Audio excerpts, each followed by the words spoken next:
Alrighty, so we're here today to talk about a graphical user interface. It's released under a permissive license. It's something that's been cooked between Facebook and TNG.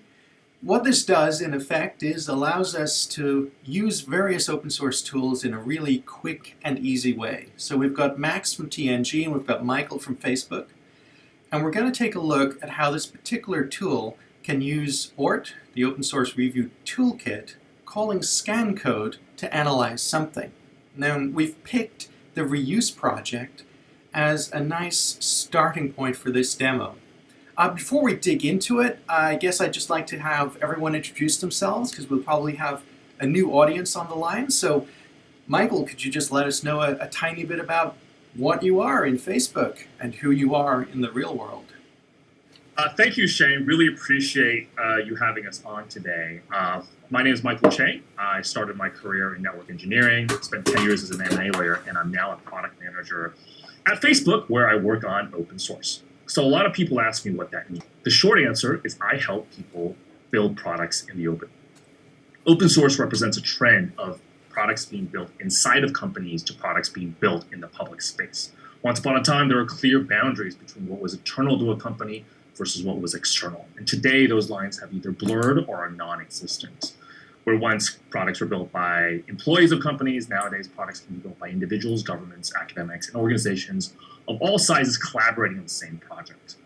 So what I do is I create the tools, frameworks, and programs to help people seamlessly build products together, no matter which side of the boundary that they fall on. The tool that we're here to talk about today is part of a suite of tools that helps us understand where code comes from, what its history is, and whether it's compatible with our use cases. The goal, of course, is to enable people inside our company to treat code that originates outside the company as if it were a company that were coming from inside the company, accelerating the velocity of which products are built inside of Facebook. And with that, I'm going to kick it over to Max. Alrighty, Max, to you. Hey, I tried to also do an introduction that will not be as good as Michael's. Hey, I'm a software consultant or IT consultant in Munich, and I started working with Physology and other license compliance tools like SW360, and from there it was software license compliance for the last 6 years. And so I have fun doing that stuff, and that's how I ended here. And yeah, that's basically my introduction. I can say some words about TNG. We are an IT consulting company that does lots of hard IT problems, and yeah, license compliance is one of them. Alrighty, and before we dive into the demo, I'll give some context to really why we're here today. I mean, the mechanics of it, a graphical user interface to call open source tools to do scanning, is a very simple concept. But if we want to pull back a moment about why we're doing that, the whole thing going on here, ultimately in our space, OpenChain, which is the international standard for open source license compliance, SPDX, which is software bill of materials, all of this activity, when it comes down to it, is about optimization. And I had a conversation with a telco yesterday, actually, where the telco was asking me, when we adopt ISO standards like OpenChain or SPDX, when we use tooling automation, what's the business use case for all of this? And ultimately, the business use case is saving resources. You have to do things like compliance. You want to have insight into what your suppliers are providing you, and you want to be able to ask the right questions at the right time. And if you're doing things in a way that isn't aligned with international standards, if you don't successfully automate, you're burning more hours and burning more revenue. So ultimately today, while we're looking at something about compliance, we're looking at how we make compliance easier, that's also about how we make businesses more efficient. In particular, what we're looking at is open source tooling for open source license compliance. And that allows you, in some ways, to have a zero-cost starting point to automation. Though, of course, there is a ramp-up cost when it comes to things like this. And setting up tools yourself and having people with the expertise to do things like use command lines and run the tools in a way that might be more nuanced, it takes hours. It takes hours of training. It takes hours of parsing, and understanding. So what we're about to see now is how do we make this easier and faster. And this graphical user interface is calling pre-existing, mature, and trusted tools, but making them easier and faster to use. And that's really why we're interested in getting this case study rolling, which starts today on the 22nd of September and goes all the way through to the 16th of December. We're going to be kicking the tires on a lot of this, always with the optic of efficiency. Alrighty, so we've had the people, we've had the motivation, you know what we're about to do, and now we move to show and tell. Max, can you show us how this tool does the call of ORT, which calls scan code, which shows us what's in the reuse project? Over to you on the screen share. I can try. I will try. So it's still rather chaotic what I'm showing here, but we built a front end that will be open source at this location here. And this front end, let me just show it, looks like that. And it's a generic thing that consumes license compliance metadata that is generated via tools. And you can go through that data and create that data and produce output. So that's the bigger scope for that UI part. And here I want to demonstrate how to use that with the open source review toolkit. For that, we started this small sidecar project that still has a very, very bad name, all in one container, and that mainly runs the open source review toolkit as shown here. So it consumes source code, it analyzes that with the OSS review toolkit, scans that, and then uses our fork implementation or our fork of the OSS review toolkit to generate input for our Opossum tool, and passes that input to our UI, or makes it ready for our UI. At the same time, we run some other scanners additionally just to collect more information like the OWASP dependency check and scan OSS.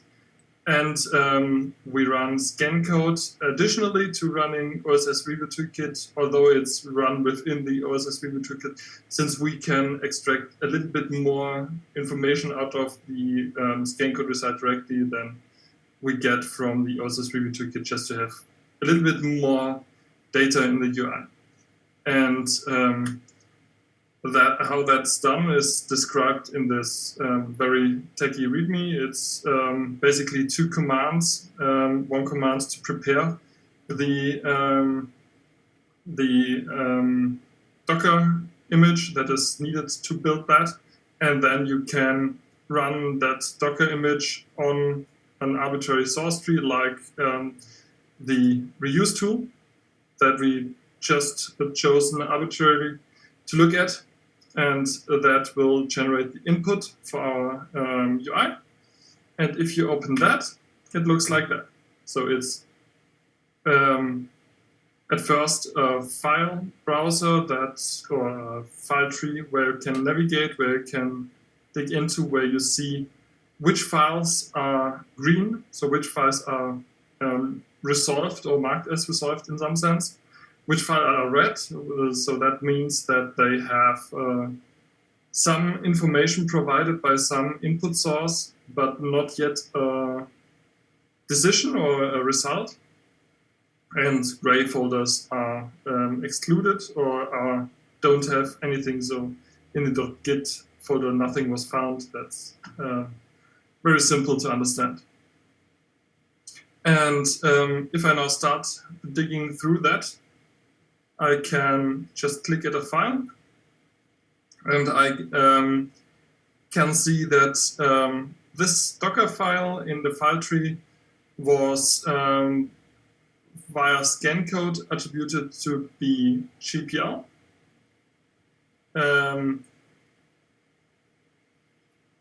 Scan OSS found found it on Piper. That's also interesting. And I just see that this example does not contain or has one feature lacking, so I will switch later to a different example to show some other features. But so the another different interesting thing is that we resolve dependency trees, or that the toolchain resolves dependency trees. So like in the requirements txt file, multiple scanners found very detailed information as you see here. So for example, the ORT scanner found a set of dependencies. I can see them here. They are all scoped under the install scope. And I can browse there, and I see the Ginger package itself has the dependency markup safe, and I have already the license information here, and I can browse through that and clear that if I need to. At the same time, the generic folder was generated from the scan code source, so scan code itself found dependencies, and they overlap with the dependencies found by the OSS Review Toolkit. So that's where you see we have multiple different sources for identifying what's in this source code, and multiple different inputs that help us to understand the content. And also you can browse through the sources itself. You can understand, if I click at the source folder, what's the content, what is found in there, and in the end you would come to a conclusion like this project is reuse. So I can try to see if the reuse, there's not yet something that is reuse, so I can generate a new attribution. I can say this is the reuse tool project. I can give it a license. I know that it's GPL 3, but 3 plus, I think.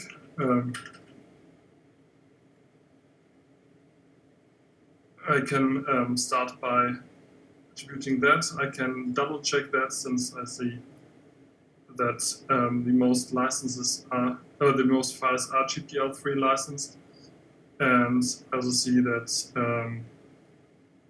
there's this license here, and if I would have the feature, I could go directly to the source tree, but that's not enabled in this example yet. And so yeah, that's how I can manually create something. Important to know now, the progress bar is completely green since everything is approved, since everything has a good information. That wasn't so before, so if I go back and undo that again, so there's something red, and that tells me that not everything is attributed. Most of the stuff is green before I start, since we trust some kinds of information or signal that's provided. So if the OSS Review Toolkit tells us that that is Ginger and that is BSD3 clause, we trust that from the beginning. We do not need to manually approve that, although we can confirm this information that this is a good information, and that gets tracked here by going from light green to darker green. So that's the first view that we have, where you can understand what's in the source tree, understand where in the source tree might be sub-modules or sub-projects that you are not, or that you were not aware of previously, and attribute the folders correctly by applying attributions to whole folders or file trees so that it's fast. After that, after going through that, you would probably end in the second table. That's the attributions view, where you can go through all the found entry or all the found components in this source tree, and you can here conveniently go through, see where they found this setup tools project is linked via several dev dependencies and one prod dependency relation, and its transitive dependency of the setup tools SCM project. So that's what you can see here. You can add comments, you can add flags, like you can say that's a valid attribution, but please exclude that from notice for one or the different reason. You could say this thing has still a follow-up. That's a term we invented here as that's something that needs to be looked at later. You can even filter here for, if I save that, you can filter here for attributions that have the follow-up flag. So that allows you to mark in the progress of reviewing stuff as needs to be reviewed again or needs to be looked at again, and also that's exported. So a process that is after this clearing step can be aware of that, so that you can signalize that there's still something to do, there's still something to look at. And we have, for convenience, a first-party flag that marks stuff as that's our own IP. That might still be open source, but you can mark stuff as that's something we create. And if I undo that, then it's back to normal. And we have our third view where you can just double check the information, fill the last missing pieces. Like there's still the wheel project that is a dependency of the requirements txt file, and it's missing license information. And you can click here. You can now start to manually fill that, or maybe look at the file that corresponds to that, see whether it has additional signals that help you to fill that gap, or actually there should be an icon to directly hop to the source code if the source code location was known. So open the source code in a browser. After you're done with these three tabs, you would probably save the result. That's another output JSON file, or that's the output JSON file that is rather special and specifically built to work best with our tool, and that can be consumed by something that's built, but that does not yet fit any standard. But we can export several documents, like follow-up document. That's a document just listing the attributions that were marked for follow-up. So that's just a helpful tool. You can export two components, two CSV lists of the attributions that were made in this process. So that's like a bit of material, but it's very basic CSV. Containing just metadata and where these components were found. And you can export SPDX 2.2 Lite as JSON and YAML to have accepted bill of material format, and that will contain all the resulting attributions that were created in this process. There are lots of the features in this tool that I have not yet mentioned, but that's the very, very rough overview of what it does, how it's used, how. Yeah. Alrighty. Thank you very much indeed, Max. I've got a couple of questions as we look at the screen up there. What I'd like to touch on is some of the motivation behind the tool. So this was created in a way to make the open source tools easier to use. This seems to work really quickly, point and click, document trees that everyone is familiar with. When it came to building it, were there some primary motivations that you'd like to explain on how you decided on this structure, why you decided on this approach? How did this go from brainstorm into what we see on the screen today? Yeah, we had some principles we followed, like we wanted to be lightweight, we wanted to not build something that's just a chore to work with. We wanted to have something that's easy to resolve a lot of cases at the same time. And we wanted to build something that provides information that can be reused for later scans. So that's something I have not yet touched, but the data format is built to be able to do that. And that's where we started with this design, where we start with a file-based view of the content, and we try to visualize the relations, also the relations between dependencies in a file-based way, so that it's intuitive to work with. It matches the understanding you have of this inclusion or of these relations. And yeah, that's how we started with that UI. Yeah, the other thing, Shane, I think it also came out of possibly years, possibly decades of experience of doing compliance work without tools, right?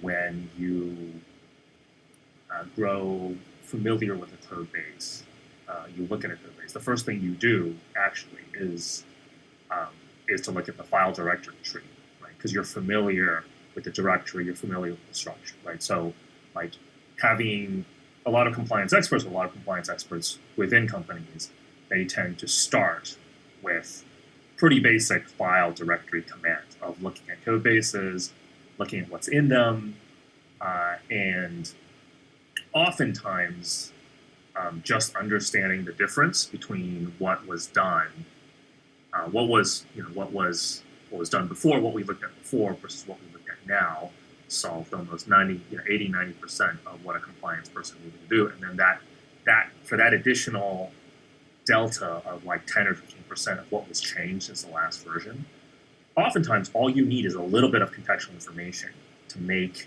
a pretty good call as to whether an issue came up. You often didn't need to dig into the specifics of the source code. There's a lot of contextual clues that you can glean from just a directory tree and a little bit of extra information, right? And we found that, scan code or a lot of other open source tools that were already out there that people were already using provided enough metadata to make a pretty good call, right? Using that taken together with some hash-based identifiers, you basically got a pretty effective and most importantly, a pretty truthful and pretty accurate compliance tool. That makes a lot of sense. So when it came to the user interface, does this look drastically different now to where you started? I mean, was there a huge amount of iteration, or did the design concepts and execution basically go straight to this?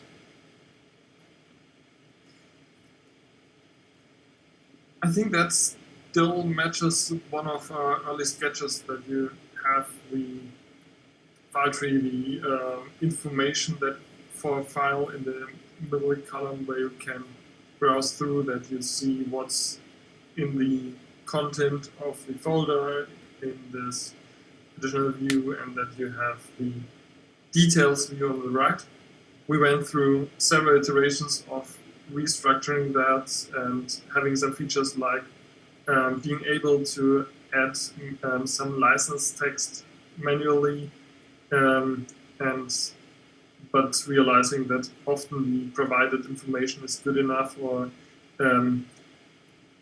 well, the information from the last run is still valid. All these information, how to simplify what is necessary, how to convey the information that is needed to browse this file tree without having 20 icons in this file tree. That's the biggest work we invested, I think. Max, we have to dig up some of those earlier sketches Oh yeah. we made, and we have to dig up and see what those look like. Maybe we should do that on a subsequent call. Yeah, the format has literally been the same. It has been pretty static for the last year, I think, right, Max? It's been looked a lot very similar. Literally before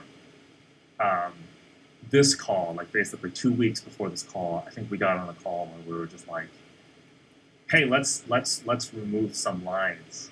And so there used to be a lot more lines everywhere, but now we removed them. And so that was the biggest change we made to the UI.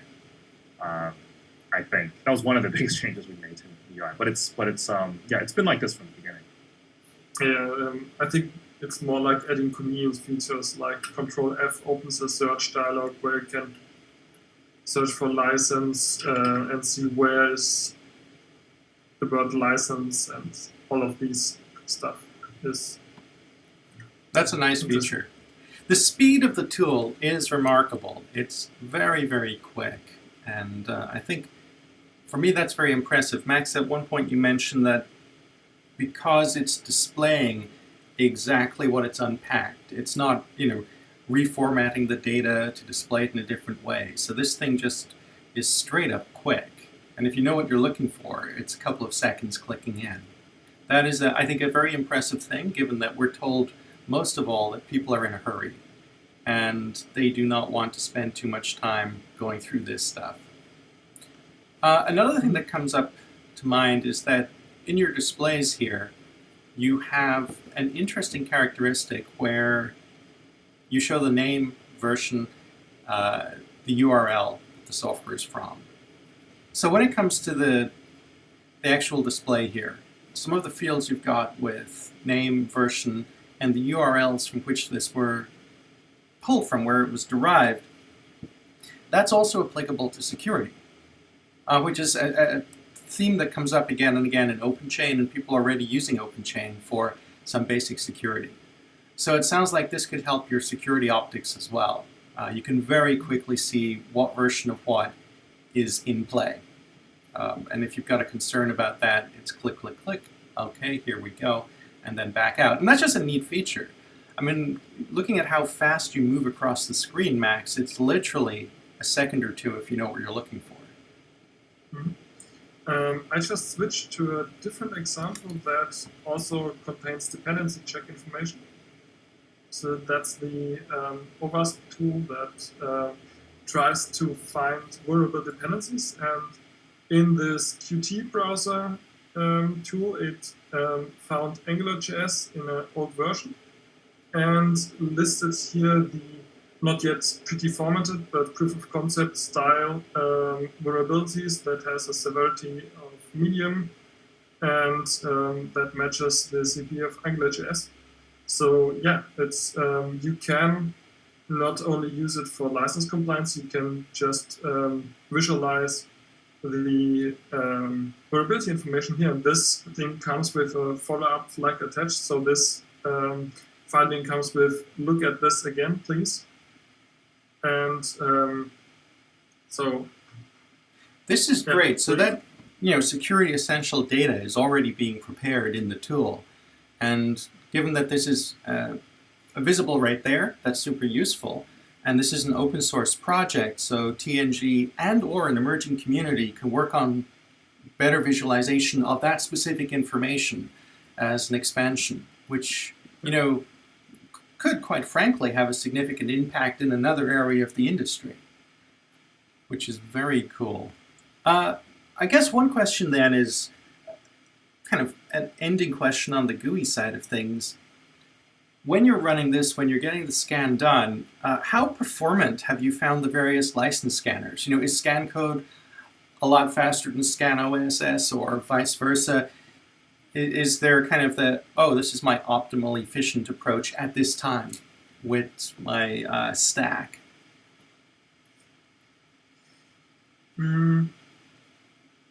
I think the performance of scan code as an automatic scanner is impressive. It's great. As a maintainer for Solchi, I still have to mention that for Solchi is also great.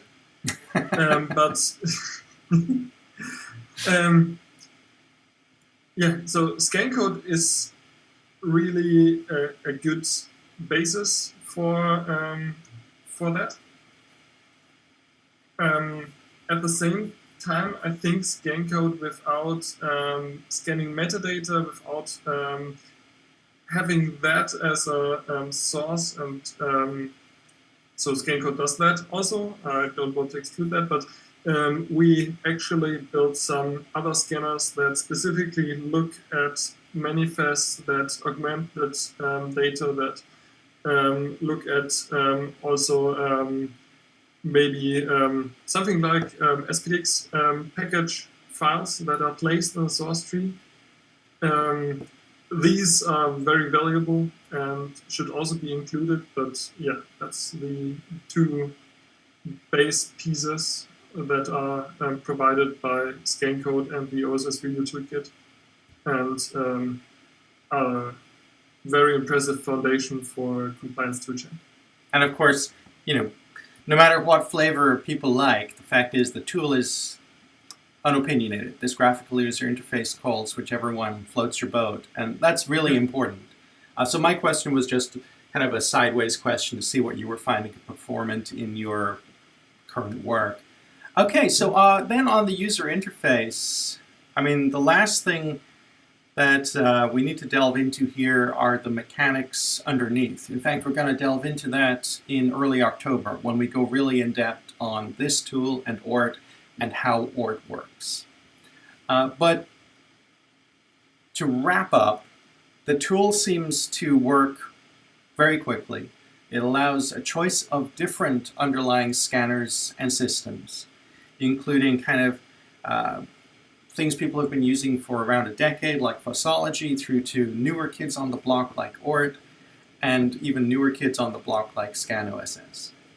So that's an impressive range of capabilities. And this tool is available, permissive, open source, easy to get started with, and we'll be running demos with this tool to simplify the process of looking at various options. And we'll be doing it from the optic of interoperability. We want to show how all of these tools can be used and how you can interoperate with software bill of materials. And it just doesn't matter what you do in the end. You can share things with your customers and suppliers, and everyone can just go click, click, click, and see what license, what version is at play. It's a nice, elegant approach, and I think it's going to help change the tooling landscape.